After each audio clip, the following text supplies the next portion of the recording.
warahmatullahi wabarakatuh. Waalaikumsalam warahmatullahi wabarakatuh. Baik, terima kasih atas ketersediaan Bapak karena mau diwawancarai. Sebelumnya boleh perkenalkan diri terlebih dahulu. Terima kasih. Nama saya Muhammad Mansur, dulu di 1 Kota Malang, mengajar mapel kurang lebih dalam arti dapat untuk tahun pelajaran sekarang ini, yaitu mapel kurang lebih dan lagi dapat itu di kelas 4. Baik, langsung saja saya mulai wawancaranya atau pertanyaannya. Yang pertama yaitu kurikulum apa yang dianut oleh Bapak yang diajarkan kelas 4 ini. Untuk kelas 4 bertahap ya, ini tahun ini kebetulan baik mapel kurang lebih maupun lagi dapat dalam matematika PAI.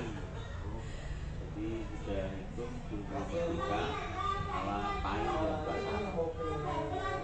Terus metode pendekatan apa Pak yang dilakukan Bapak terhadap siswanya?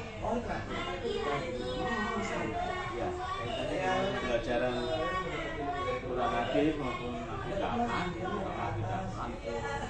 itu metode yang kita lakukan di kelas. Tentu untuk mengawali pembelajaran itu selalu ada ceramah, kemudian metode presentasi, pemberian tugas setelah mendengarkan pembelajaran dari guru, kemudian kita bentuk kelompok-kelompok berupa LKPD, lomba kerja peserta didik, dan kemudian tiap kelompok itu nanti setelah resitasi mengerjakan tugas, anak-anak kita lanjutkan dengan metode demonstrasi, menyampaikan atas hasil yang dilakukan. Ya, jadi anak-anak yaitu menyampaikan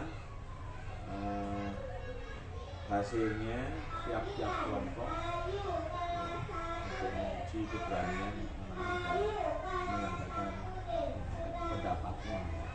Kalau boleh tahu Bapak sudah berapa lama mengajar akidah akhlak di sini? Mengajar akidah akhlak ini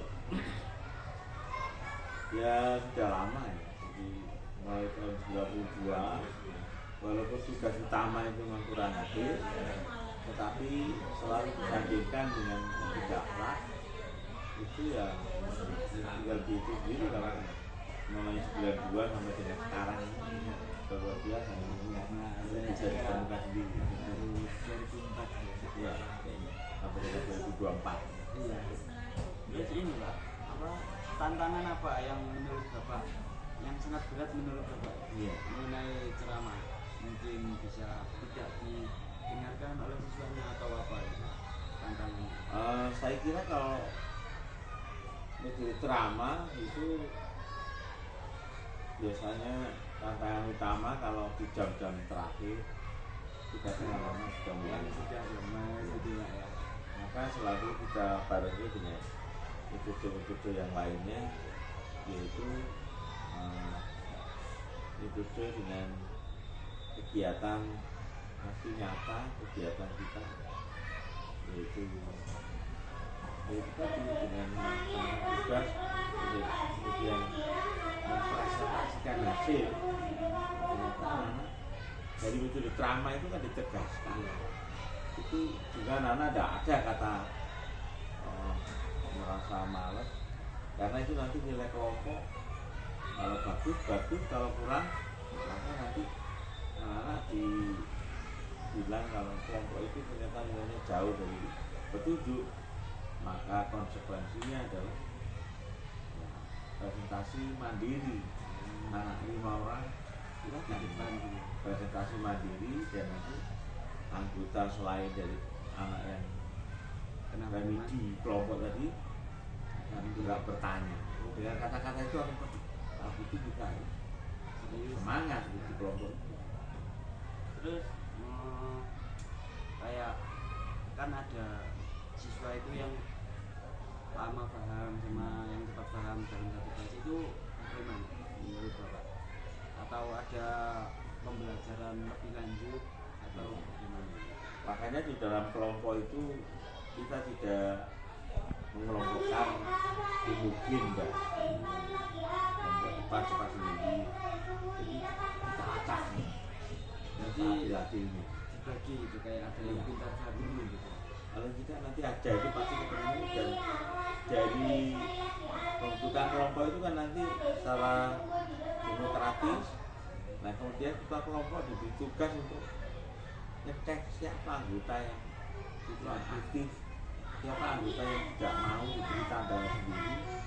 Nanti kita akan tanya mau ya mau sendiri dah, mau dengan yang lain. Apakah ada inovasi untuk pembelajaran ke depannya, Pak? Inovasi seperti kayak memberikan tunjukan film gitu, Ya, ya. terpuji, tercela, Ya, atau sekali diantaranya memang dari tayangan-tayangan media pembelajaran yang kita punya memang itu dari film-film tertentu hubungannya dengan apa terpuji, tokoh dan sebagainya. Kemudian anak-anak bisa merangkum mandiri, bisa merangkum tokoh. Saya kira ya tidak ada permasalahan ya. Justru kalau menurut saya kalau ditanya tantangannya mengajar kita akhlak itu, pertanyaan saya adalah balance-kah antara yang disampaikan di sekolah dengan yang di rumah? Di rumah ini sudah tidak bisa kontrol. iya. Itu misalnya Masalah sekarang banyak kalau di sekolah itu kayak bahasa kami sekarang alim, ya, lalu di rumah ya selalu ketemu sama semua guru gitu. Nah sementara kalau udah pulang kan orang tua masih kerja ya. jadi nggak ada yang mantau, nggak ada yang kontrol gitu. Jadi bukannya tidak disampaikan tentang apa-apa mulia terpuji, sudah semua ada yang diakidah lagi itu urut ya. Mulai dari keimanan, kemudian ada akhlak, kemudian ada hikmah tokoh, kan urut gitu.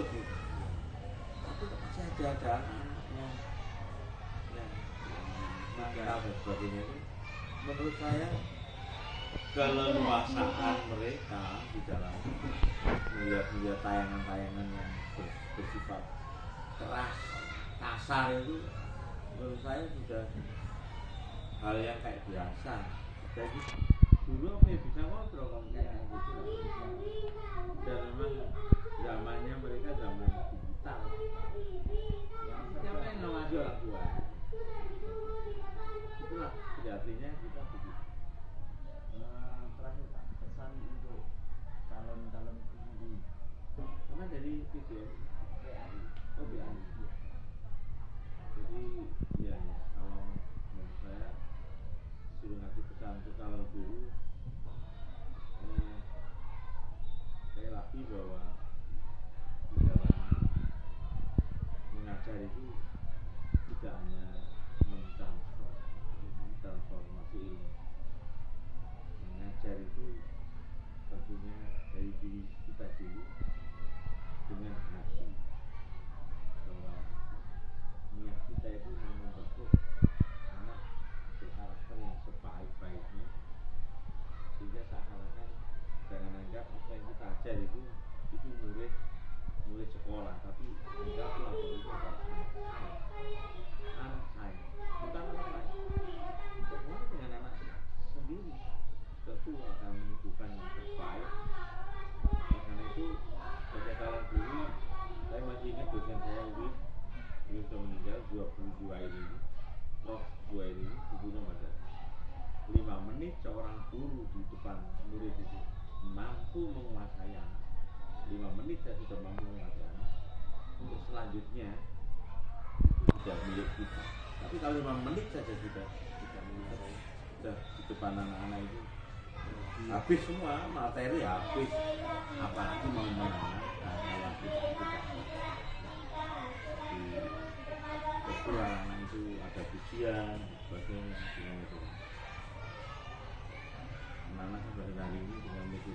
berceramah, bercerita, tidak ada kata bosan. Seperti sama dulu bercerita kan iya, tapi kalau nggak pakai hati, ya punya anak-anak harus betul ada syukur kalau ada ya bercerita tidak hanya bercerita biasa, tapi ada dua suara dan sebagainya.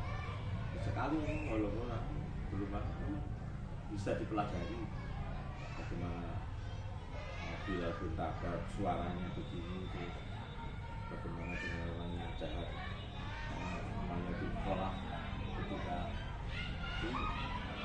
anak pertanyaannya jadi apa kata video ini 5 menit di depan itu mampu menguasai itu namanya prima vista. Selanjutnya silakan Anda. Tapi kalau 5 menit ini juga kita nggak bingung administrasi kalau kita udah di depan tuh. Yang kedua, apa yang kita hadapi itu anggaplah anak kita.